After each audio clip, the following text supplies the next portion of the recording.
The great crystal halls of Nexus Prime shimmered with colors that had no names in human language. 47 different species gathered in the massive chamber, their varied forms creating a symphony of alien beauty.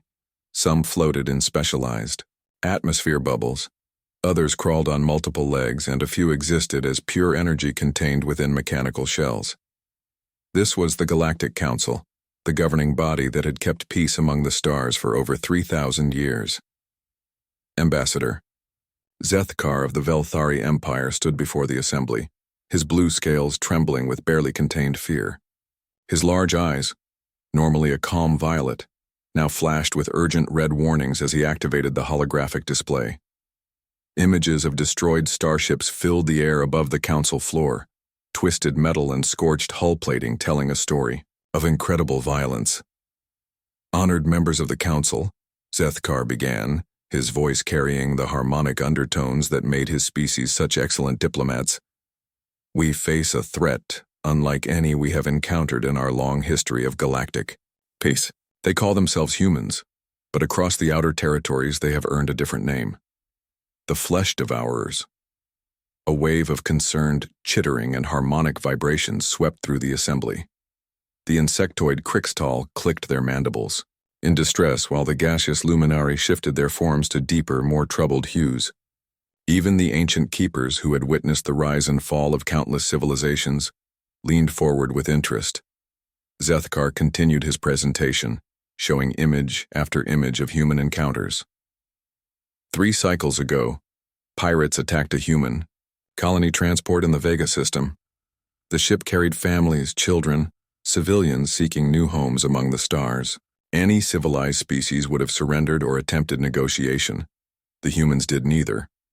The hologram showed a battered cargo vessel designated New Dawn. Scorch marks covered its hull, and several sections showed obvious battle damage. The human called Jake Peterson, a simple miner by trade, used construction equipment as weapons. When plasma fire burned through his protective suit, he continued fighting. When the pirates breached the cargo hold where the human young were sheltering, Peterson placed himself between the attackers and the children. The assembled delegates watched in horrified fascination as the recording showed Peterson, badly wounded and bleeding, wielding a plasma cutter like a sword. His movements were crude but effective, driven by something the galactic community had never truly understood: the desperate fury of a parent protecting offspring.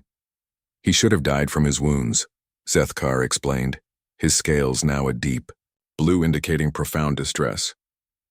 The plasma burns alone would have killed any of our species instantly, but humans possess something their scientists call an adrenaline response. When threatened, their bodies produce combat stimulants naturally.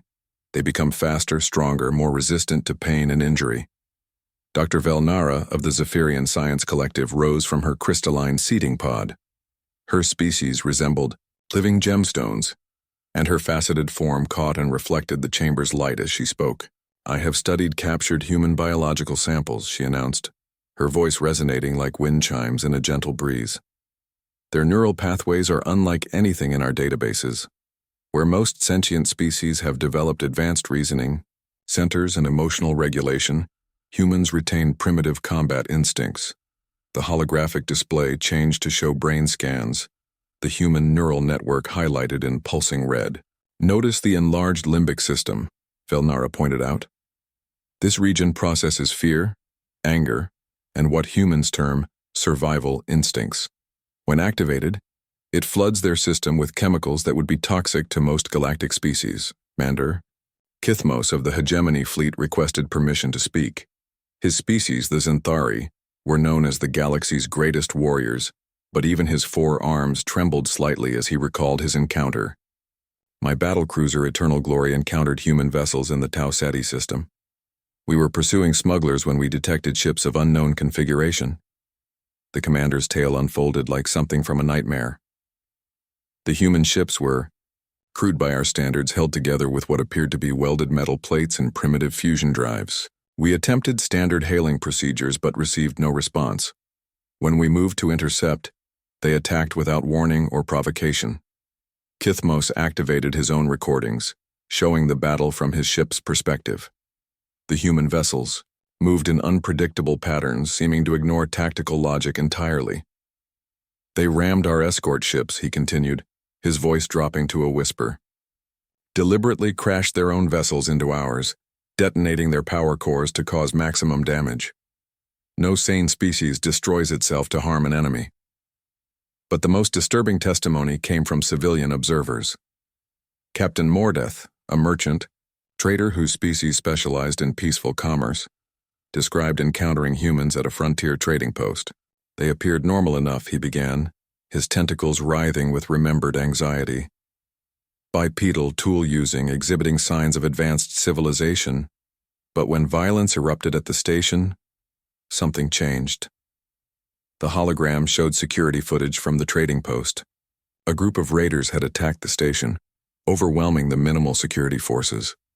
Most species had taken shelter or attempted to flee. The humans present had done something different entirely. Watch this human female, Mordeth pointed to, a figure on the recording. She calls herself Lisa Chang, a simple trader in agricultural supplies. When the raiders threatened the station's nursery where several species kept their young, she acted. The recording showed Chang grabbing improvised weapons and rallying other species to defend the children. She moved with purpose and deadly efficiency, using her knowledge of the station's layout to create ambushes and traps for the raiders. Most shocking of all, she convinced members of peaceful species to join her in violence. She turned merchants into warriors, Mordeth concluded. Species that had never raised a hand in anger began fighting with human fury. It was as if their capacity for violence was contagious. The final presentation came from the ethereal collective, beings of pure energy who rarely participated in physical realm discussions. Their representative, a shimmering form of contained lightning, spoke through harmonic resonance. We have observed human expansion across 17 systems. Wherever they establish colonies, the environment changes. Worlds that were considered marginal or dangerous become thriving settlements. The energy being projected images of human colonies on worlds that most species would consider uninhabitable. Desert planets with surface temperatures that would melt most metals, ice worlds where the atmosphere would freeze solid, jungle worlds teeming with predators that could tear through starship hulls. They adapt, the ethereal continued. But more than that, they force their environment to adapt to them. They are not content to simply survive in hostile conditions. They reshape entire ecosystems to suit their needs. As the presentations concluded, the great chamber fell silent except for the gentle hum of life support systems maintaining the various atmospheric requirements of the assembled species. The evidence was overwhelming and terrifying. Humanity represented something new in the galaxy's long history of civilized cooperation. Ambassador Zethkar returned to the center of the chamber for his closing statement. Esteemed colleagues, we face a choice. These humans are spreading across our galaxy, establishing colonies and trade routes. They possess technology that, while primitive by our standards, proves devastatingly effective in their hands. They fight with a ferocity that defies all understanding of rational behavior. He paused, letting his words sink in before delivering his final warning. But most terrifying of all, they are not cruel or evil as we understand such concepts. Every report suggests they are capable of great compassion and cooperation. They fight only when threatened or when protecting others. This makes them unpredictable, perhaps even more dangerous than simple aggressors. The vote that followed would change the course of galactic history. By a narrow margin, the Council chose to observe rather than act, to learn more about these strange creatures from the death world called Earth before deciding humanity's fate among the stars. Admiral Rexthon stared at the transmission that had just arrived from the highest levels of the Galactic Council, his four eyes reading and rereading the impossible orders. His species, the Zenthari, had served as the galaxy's peacekeepers for over 2 millennia, but never had they received a directive quite like this one: establish peaceful first contact with the humans, the message stated, despite months of fearful deliberation about these creatures from the death world. The Admiral's massive form shifted uncomfortably in his command chair aboard the flagship, Harmony of Spheres. His thick carapace, evolved for protection on his species' war-torn homeworld, seemed inadequate protection against the uncertainty he felt about contacting beings that the entire galaxy had come to fear. Rexthon had fought space pirates, negotiated with hostile machine intelligences, and even survived encounters with the dreaded Void Hunters. But approaching these humans felt more dangerous than all his previous missions combined. He summoned Ambassador Celestin to his ready room, knowing that if anyone could successfully negotiate with the humans, it would be her. The tall, graceful diplomat entered with her characteristic flowing movements, her iridescent skin shifting through calming blue and green hues that indicated her readiness for challenging diplomatic work. Her species, the ethereal dancers, had evolved complex color-based communication alongside their vocal abilities, making them uniquely suited for interspecies negotiations. "You have read the orders," Rexthon stated rather than asked, his deep voice carrying the harmonic undertones that marked him as a senior military commander among his people. Celestine nodded, her large compound eyes reflecting the soft lighting of the ready room. "I have studied all available data on human psychology and behavior patterns," she replied, her voice carrying the melodious quality that made her species such effective diplomats. "The reports are contradictory and troubling, but I believe peaceful contact is possible." The Admiral reviewed the tactical situation on his display screen. Long-range sensors had detected a human colony ship designated Pioneer's Dream traveling through the Perseus arm with 10,000 settlers aboard. The vessel appeared to be heading toward an unclaimed system, following established galactic protocols for colonial expansion, despite having no official recognition from the Council. "Their ship design is crude but functional," Rexthon observed, highlighting the technical specifications his science team had compiled. "Fusion-powered, metal hull construction, minimal defensive armaments. They are either supremely confident or completely unprepared for hostile contact." Celestine studied the human vessel's configuration with professional interest. "Perhaps they simply do not expect hostility," she suggested. "If their reports of human protective behavior are accurate, they may assume other species share their cooperative instincts when not threatened." The approach required careful planning and extensive safety protocols. Rexthon ordered his crew to prepare universal translation equipment and constructed specialized airlocks that could accommodate both species' environmental requirements. His security teams practiced non-lethal containment procedures, though, privately he wondered if any containment would be effective against beings capable of fighting for days without rest. Captain Ben Rodriguez received the alien transmission while conducting routine navigation checks in the Pioneer's Dreams Command Center. The message, processed through quantum linguistic algorithms, appeared on his main display as formal diplomatic text requesting permission to meet and establish relations between their civilizations. Rodriguez, a weathered veteran of Earth's colonial expansion program, had dreamed of this moment since humanity first reached the stars. The captain immediately called a meeting of his senior staff, gathering them in the ship's main conference room. Dr. Susan Martinez, the expedition's chief xenobiologist, could barely contain her excitement as she reviewed the transmission data. Her eyes sparkled with the wonder of scientific discovery as she considered the implications of peaceful contact with an advanced galactic civilization. "This changes everything," Martinez told the assembled officers, her voice trembling with emotion.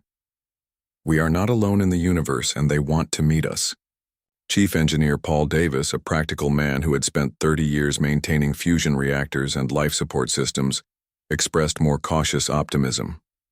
"The technology required to locate and contact our ship suggests significant advancement beyond our current capabilities," he noted. "We should approach this meeting with appropriate respect for their obvious superiority."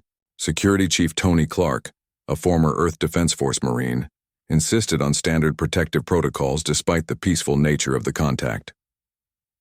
"We prepare for the best, but plan for the worst," he stated firmly. "Peaceful intentions are wonderful, but maintaining security protects everyone involved." The meeting location was arranged in neutral space, with both vessels traveling to coordinates that offered easy escape routes if the encounter went badly.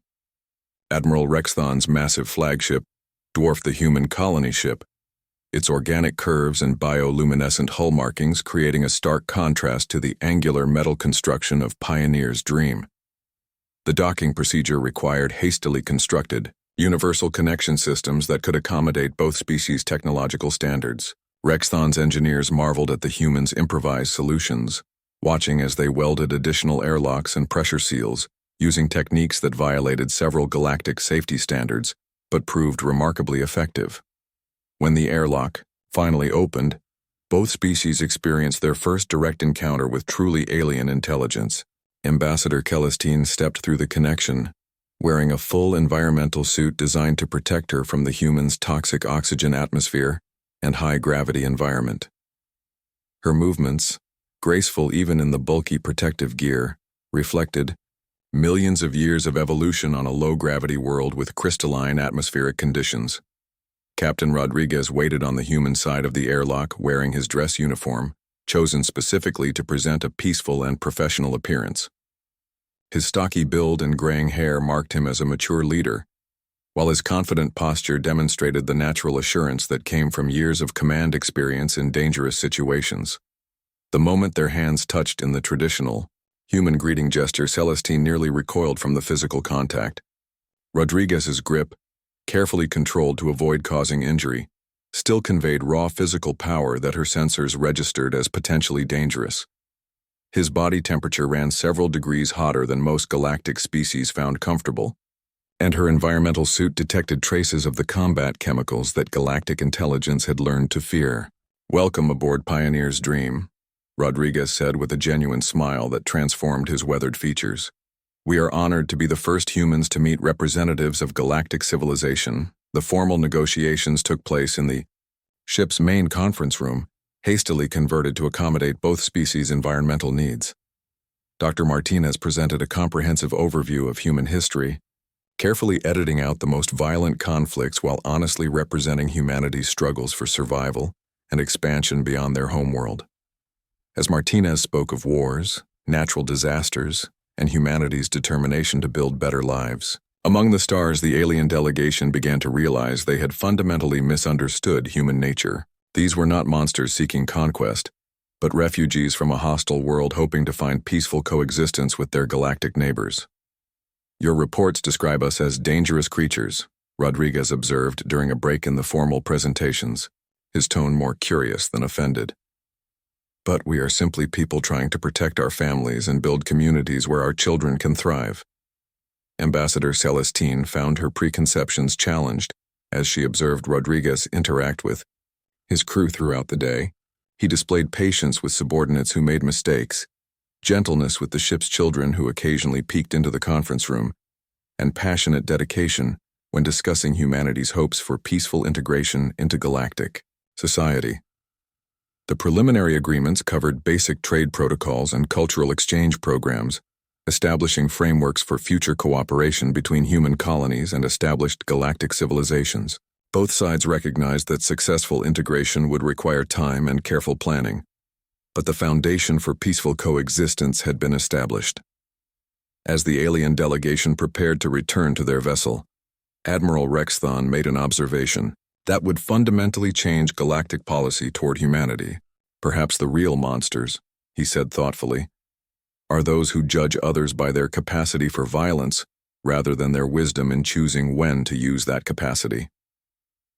The formal ceremony concluding the first contact occurred in Pioneer's Dream's main cargo bay, converted into a reception hall for the historic occasion. Representatives from both species exchanged gifts and formal declarations of friendship, while the ship's children watched from the observation galleries above. Young Katie Rodriguez, the captain's 8-year-old daughter, approached Ambassador Celestine with the fearless curiosity that marked human children. Dr. Harveth adjusted the sensors on her research vessel for the 100th time, her crystalline fingers dancing across controls designed for her silicon-based physiology. The Seeker of Truth maintained position beyond the asteroid belt of the system the humans called home, far enough away to avoid detection but close enough for detailed observation. 3 months had passed since the Galactic Council's heated debates about these mysterious flesh creatures, and she had volunteered to lead the first scientific expedition to their origin world.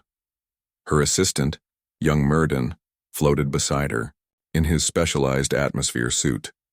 His gaseous form shifted colors constantly, betraying his excitement and nervousness about their mission. "Doctor, the preliminary scans are complete," he announced, his voice carrying the musical tones of his species. "The data is quite disturbing." Harveth reviewed the readings with growing amazement. The planet designated Earth by its inhabitants registered environmental conditions that should have made complex life impossible. The gravity measured nearly twice the galactic standard, strong enough to crush the bones of most civilized species. The atmosphere contained 21% oxygen, a highly reactive gas that would burn the lungs of any being foolish enough to breathe it directly. "How do they survive in such conditions?" Murden asked, his form flickering between confused purple and fascinated gold. "The atmospheric pressure alone would compress our physical forms into inert matter." The weather patterns displayed on their screens defied all logic. Massive storm systems raged across the planet's surface with winds exceeding 300 kilometers per hour. Temperature variations swung from frozen wasteland to scorching desert within the span of a few hundred kilometers. Harveth watched in amazement as satellite imagery showed humans living and working in all these extreme environments. "Perhaps they possess advanced environmental suits," she suggested. But even as she spoke, the long-range scanners revealed the truth. The humans walked freely in their toxic atmosphere, wearing nothing more than thin fabric coverings. They worked in their gardens and construction sites without protective equipment, seemingly oblivious to the deadly nature of their world. Murden discovered the most shocking revelation while analyzing biological data transmitted by their deep space probes. "Doctor," he whispered, his gaseous form turning pale white with fear, "the humans are not the dominant predator on their world." The research team spent the next several hours in stunned silence as they cataloged Earth's nightmare fauna.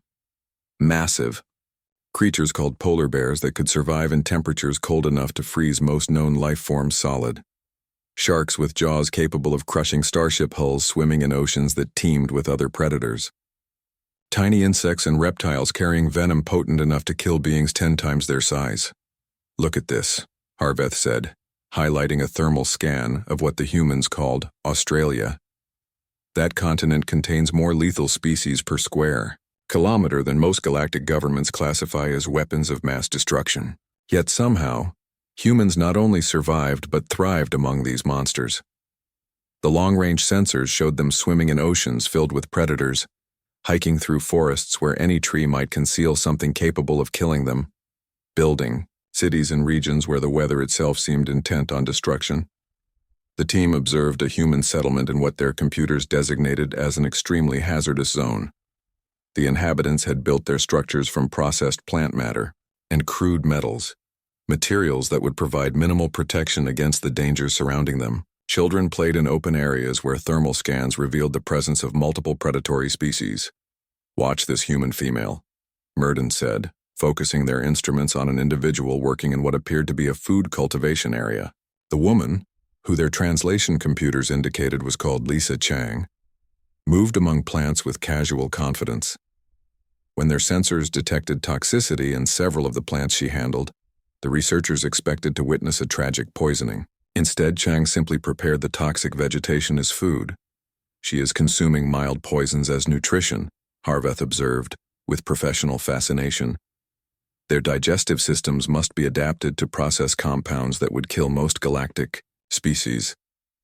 The scene became even more remarkable when a large predatory bird, easily capable of carrying off a being Lisa's size, swooped down toward her cultivation area. Instead of fleeing or calling for assistance, she simply made loud vocalizations and waved her appendages. The much larger predator retreated, apparently intimidated by her display. "She frightened away an apex predator using only noise and movement," Meriden noted, his form now cycling through colors of confusion and amazement. "How is such a thing possible?" Their observations expanded to include human recreational activities, which proved even more disturbing than their survival methods. The sensors detected humans deliberately placing themselves in dangerous situations for no apparent reason, other than enjoyment. Groups of them climbed vertical rock faces using only primitive tools and their natural grip strength. Others rode primitive vehicles at speeds that would be fatal in any collision. Most shocking were the activities they called sports. The research team watched in horrified fascination as humans engaged in deliberate physical combat for entertainment. In one activity designated football, participants collided with forces sufficient to shatter the exoskeletons of most galactic species, then immediately resumed playing as if nothing had occurred. Their bone density is remarkable, Harveth noted, reviewing the structural analysis. Their skeletal system appears designed to withstand impacts that would pulverize most known organic materials. But it was the human young that provided the most disturbing insights into their species. The children moved through their dangerous world with apparent fearlessness, protected only by the watchful presence of adult humans. The researchers observed human offspring playing games that would be considered military training exercises for most species. Look at their protective behavior, Mirden pointed out, highlighting thermal readings that showed adult humans constantly monitoring their environment for threats to the young ones. The adults maintained constant vigilance while allowing the children to engage in activities that would terrify trained warriors of our species. The sensors detected the humans' physiological responses during these protective episodes. When potential threats appeared near human children, the adults exhibited the same chemical changes they had observed in combat situations.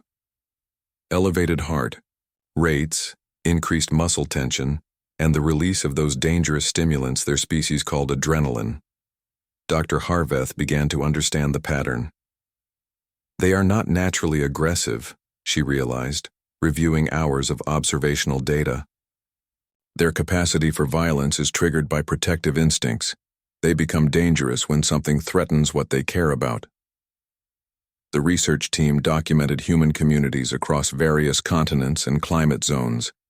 In frozen regions, where the temperature would kill most galactic species in minutes, humans built thriving settlements and raised their young. In deserts where the heat would cook organic matter, they established trade routes and cities. In tropical regions where every plant and animal seemed designed for killing, they created vast agricultural systems. They do not simply survive in these conditions, Mirden observed. They reshape their environment to serve their needs. They are not adapting to their world. They are forcing their world to adapt to them. The most remarkable discovery came when they observed human responses to natural disasters. A massive storm system, registering wind speeds that would level most galactic cities, struck a coastal human settlement. Instead of evacuating or seeking shelter in underground bunkers, many humans remained to protect their property and assist their neighbors. The thermal imaging showed humans working in conditions that should have killed them instantly, securing buildings and rescuing others trapped by the storm. When the danger passed, they immediately began rebuilding, treating the devastating natural disaster as merely an inconvenience to be overcome. Their psychological profile is unlike anything in our databases, Harveth concluded as she compiled her preliminary report. They exhibit no fear responses to situations that would trigger panic in most sentient species. Instead, they display problem-solving behavior and protective instincts. As their observation period concluded, the research team had documented hundreds of examples of human resilience, adaptability, and protective behavior. They had witnessed a species that thrived in conditions that would classify as a death world by any galactic standard, treating mortal dangers as routine challenges to be overcome. Doctor, Mirden asked as they prepared to return to civilization, should we recommend that the Galactic Council classify humans as hostile? Harveth considered the question carefully, reviewing all their observations of human behavior. No, she finally replied. We should classify them as survivors. The galaxy has misunderstood their nature entirely. They are not monsters seeking conquest. They are children of a death world who learned that the universe is dangerous, and the only way to protect what you love is to be more dangerous than everything trying to destroy it. The emergency session of the Galactic Council convened in chaos as refugee fleets poured into civilized space, carrying terrifying reports from the Outer Rim territories. Admiral Rexthon watched the massive display screens showing tactical updates from across the galaxy, each red symbol representing another star system that had simply vanished from all communications. The Devourers had arrived without warning, emerging from the dark space between galaxies with a hunger that defied all understanding. Ambassador Celestine stood before the panicked assembly, her normally graceful movements betrayed by the urgent, purple and crimson hues flowing across her iridescent skin. "Honored delegates," she announced, her melodious voice carrying across the great chamber. "Our military forces have proven inadequate against this threat. Our most advanced weapons dissipate harmlessly against their adaptive shielding systems." The holographic displays showed the geometric vessels of the Devourer fleet, their angular forms seeming to absorb light itself as they methodically consumed entire planets. Mining lasers that could crack asteroids simply reflected off their hulls, while quantum torpedoes detonated without effect against their defensive screens. Most terrifying of all, the machine intelligence controlling them adapted to each attack, developing countermeasures faster than the galactic forces could modify their tactics. Dr. Velnara, of the Zephyrian Science Collective, provided the technical analysis that confirmed their worst fears. "The enemy fleet demonstrates learning capabilities that exceed our most optimistic projections for artificial intelligence," she reported, her crystalline form flickering with distressed orange light. "Each engagement teaches them more about our weapons and strategies. We are fighting an enemy that becomes stronger with every battle." Commander Kithmos of the Hegemony Fleet, veteran of 100 successful campaigns, delivered his assessment, with the grim certainty of a professional soldier. "We have lost 47 vessels in direct engagement," he stated, his forearms gesturing toward the casualty reports. "Our survivors report that conventional tactics are not merely ineffective, but actively counterproductive. The machines analyze our formations and maneuvers, then exploit our predictability." The debate that followed revealed the depth of galactic civilization's crisis.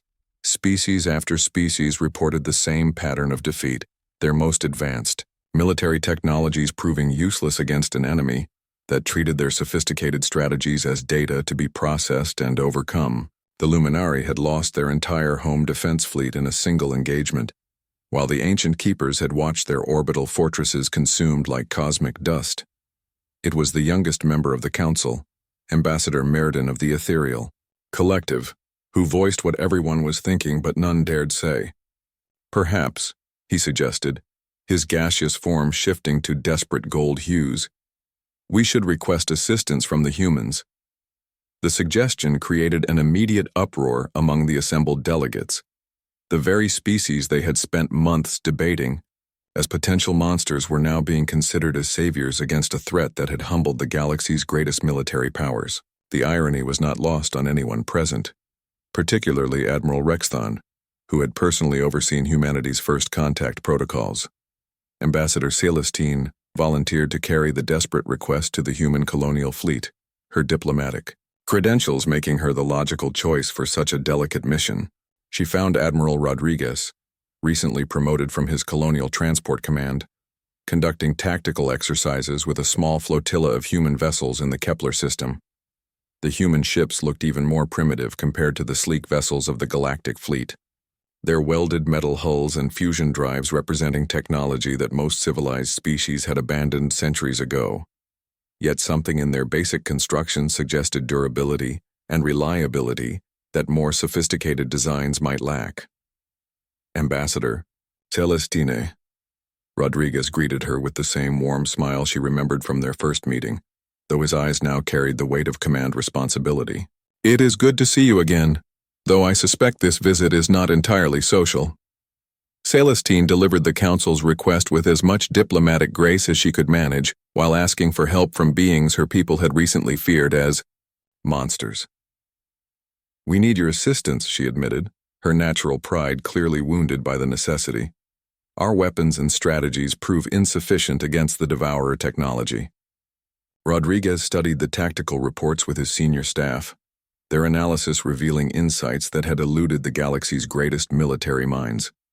Chief Engineer Paul Davis identified the fundamental flaw in the galactic response within minutes of reviewing the combat data. "They are fighting like civilized beings against an enemy that does not follow civilized rules," Davis observed, highlighting the predictable patterns that had made galactic forces so vulnerable. "Every attack follows established tactical doctrine, making it easy for the machines to develop countermeasures." Dr. Martinez, now serving as Rodriguez's science advisor, made the crucial observation that would change everything. The Devourers are machines designed to analyze patterns and develop optimal responses, she explained. They expect rational, efficient warfare based on mathematical principles. But human combat doctrine is not based on mathematical optimization. Rodriguez nodded grimly as he began to understand the implications. Then we give them something they cannot analyze, he decided. We fight like humans. The human fleet joined. The Galactic Defense Force at Kepler Junction, where the Devourers had massed for their assault on the heavily populated sanctuary system. Admiral Rexthon expressed private doubts about humanity's ability to succeed, where more advanced civilizations had failed, but his desperation outweighed his skepticism. The battle began with traditional galactic tactics, organized formations, exchanging fire with the geometric Devourer vessels while maintaining careful defensive positions, designed to minimize casualties and maximize tactical advantage. Within hours, it became apparent that the machines were adapting even faster than previous encounters had suggested. Rodriguez gave the order that would become legendary throughout galactic military academies. All ships engage irregular attack pattern. Fight dirty. The human vessels broke formation and began employing tactics that violated every principle of civilized warfare. Captain Steve Morrison, commanding the converted cargo hauler Liberty Bell, deliberately rammed his damaged ship into a Devourer vessel when his weapons proved ineffective. The crude fusion reactor, never designed for combat use, created a spectacular explosion that destroyed both ships. Commander Lisa Park used her mining vessel's industrial cutting lasers not as weapons but as tools, severing support struts from battle debris and using the wreckage as kinetic projectiles. Her improvised ammunition proved more effective than purpose-built military ordnance, because the Devourers had no algorithms for defending against attacks using construction equipment. Most shocking of all, the humans began employing psychological warfare against mechanical opponents that should have been immune to such tactics. They broadcast chaotic signals across all communication frequencies, played loud music during combat engagements, and deliberately made their attack patterns as unpredictable as possible. The Devourer fleet, programmed to identify logical patterns and develop optimal countermeasures, began making computational errors as they struggled to analyze human tactical doctrine that seemed to have no underlying logic. Their adaptive systems, designed to learn from each encounter, became liabilities when faced with opponents who changed their methods randomly rather than systematically. The turning point came when Rodriguez led a desperate boarding assault on the Devourer command vessel. Instead of sophisticated infiltration techniques, the humans used cutting torches to breach the hull and fought their way through the ship's corridors using personal weapons and improvised explosives scavenged from maintenance supplies. The machine, intelligence controlling the Devourer fleet, had never encountered beings who would sacrifice their own vessels to damage enemies, use construction tools as weapons, or employ tactics that seemed designed to maximize chaos rather than achieve strategic objectives. Its decision-making algorithms, optimized for rational opponents, crashed when confronted with human unpredictability. As the Devourer fleet retreated from Kepler Junction, their geometric vessels flickering with system errors and communication disruptions, the Galactic Defense Force watched in stunned silence. The humans had not merely won, they had achieved something the machines had calculated as impossible. Ambassador Celestine approached Rodriguez as his battered fleet regrouped, her skin displaying colors of amazement and gratitude that had no equivalent in human expression. "How did you know that would work?" she asked, her voice filled with wonder. Rodriguez removed his battle helmet, revealing a tired but satisfied expression that spoke of a job well done under impossible circumstances. "Because sometimes the best way to fight a monster," he replied, "is to be a bigger monster. The difference is we choose when to stop being monsters." The victory at Kepler Junction marked humanity's formal acceptance into galactic civilization, not as the feared creatures from a death world. 1 year after the Devourer War ended, the galaxy had transformed in ways that few could have predicted during those dark months of mechanical terror and seemingly hopeless battles. Human colonies now dotted the space lanes like bright stars, their settlements often established on worlds that other species considered too dangerous for habitation, but which humans treated as merely challenging opportunities for growth and development. Dr. Harveth completed her landmark research study from her laboratory on the prestigious Nexus Prime Science Station, her crystalline form reflecting the soft lights as she compiled the final sections of her comprehensive analysis. The work that had begun as an investigation into potential galactic threats had evolved into something far more profound, the first complete understanding of human psychology and evolutionary development. The Survivors, Understanding Human Adaptability, became required reading at xenobiology institutes across 47 star systems within weeks of its publication. The study revealed that humanity's perceived monstrosity was actually an evolutionary advantage developed through millions of years of surviving on one of the universe's most challenging worlds, where everything from weather patterns to native wildlife had shaped them into beings capable of thriving under conditions that would destroy most other species. Ambassador Celestine read Harveth's conclusions from her elegant office in the newly constructed Galactic Embassy on Earth, located in the rebuilt city of New Geneva, where the scenic mountains provided a backdrop that reminded her of her own crystalline homeworld. Her role as the first official diplomatic representative to humanity had given her unprecedented insight into human culture and values. The embassy building itself represented the new cooperation between species, its architecture blending human functionality with galactic aesthetic principles. Gardens surrounding the structure contained carefully tended plants from dozens of worlds, creating a living symbol of the diversity that peaceful coexistence could nurture when fear was replaced by understanding and mutual respect. During her daily walks through New Geneva, Celestine often observed human children playing alongside young beings from various galactic species in integrated educational programs. The sight never failed to amaze her, particularly when she remembered the terrified warnings that had once dominated council discussions about human behavior and potential threats to galactic civilization. She paused outside the interspecies learning center to watch Mrs. Carol Baker conduct her daily lesson, with a classroom containing representatives from 12 different species. The human teacher guided her diverse students with infinite patience, helping each young being understand their unique abilities while fostering cooperation and friendship across species boundaries that had once seemed impossible to bridge.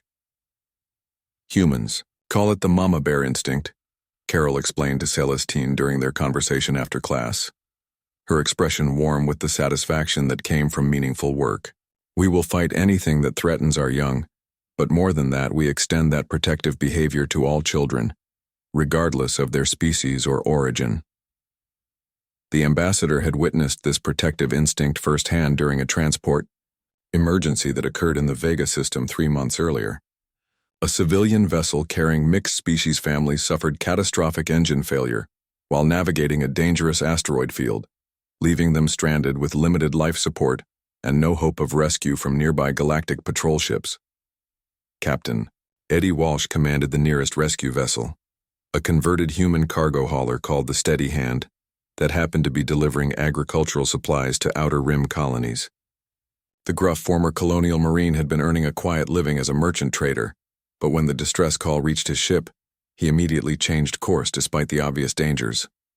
Walsh risked his ship and crew navigating the treacherous asteroid field using techniques that would have terrified most galactic pilots, threading between massive chunks of spinning rock while his hull plating groaned under the stress of constant course corrections. When debris impacts breached his ship's outer hull, his human crew worked in rotating shifts to maintain life support for the refugees while pushing their vessel far beyond safe operational limits. "Why are you doing this?" asked Velthari refugee Kethmar as Walsh personally checked on the alien children crowded into the ship's makeshift medical bay. His question reflected the confusion that many galactic species still felt about human motivations and behavior patterns. Walsh looked genuinely puzzled by the question, his weathered face showing the kind of honest bewilderment that comes from being asked to explain something that seems obvious. "Because you needed help," he replied simply. "That's what you do for people." The rescue made galactic news services, but for humans it represented just another day in their ongoing expansion across the galaxy. This casual heroism, Ambassador Celestine realized, was what made humanity truly remarkable in galactic civilization. They did not see themselves as monsters or heroes, but simply as people doing what needed to be done when circumstances required action.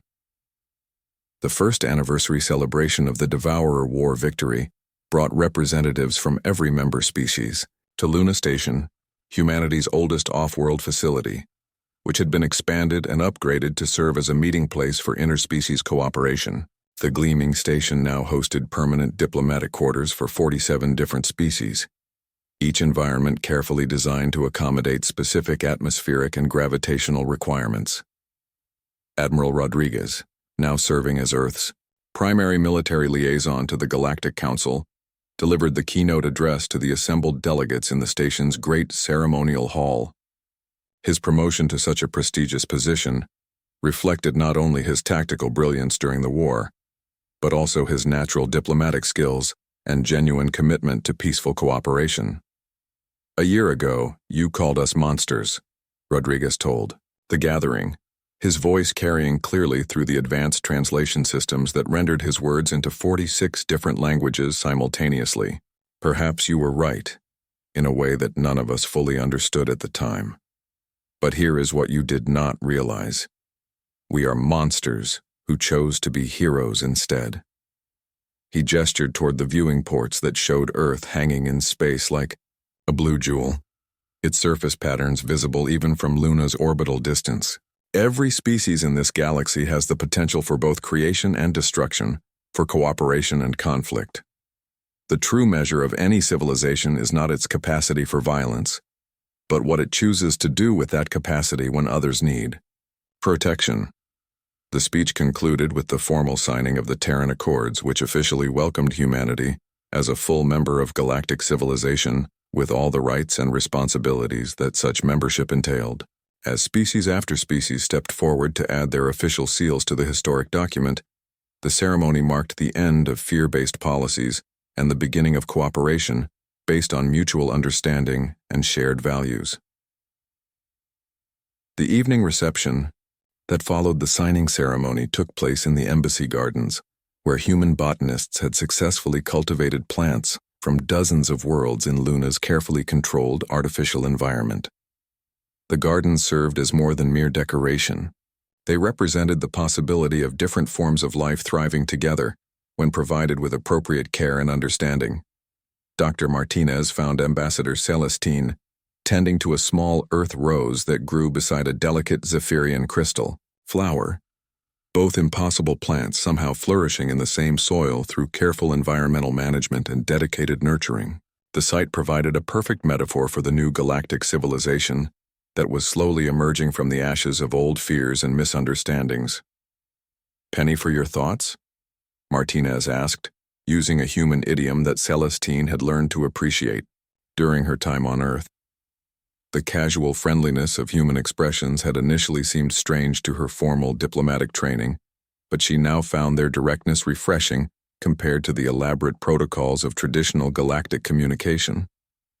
"I was thinking about monsters," Celestine replied, carefully adjusting the specialized soil mixture around both plants to ensure their continued health. "And how sometimes what we call monstrous is simply what we do not yet understand well, enough to see its true nature." Martinez nodded thoughtfully, watching other garden visitors representing dozens of different species working together to tend the diverse collection of interstellar flora. "My grandmother used to say that courage is not about not being afraid. Courage is about doing the right thing even when you are afraid. Maybe that is what makes someone truly human, not their genetic origin, but their willingness to act with courage when others need help." As Luna's artificial day cycle dimmed to simulate evening, beings from across the galaxy continued working together in the gardens, tending to life from countless worlds and creating something beautiful from the diversity that had once seemed threatening. The whispered warnings about humanity as monsters in flesh had been replaced by stories of partnership, courage, and the remarkable transformations that become possible when fear gives way to understanding.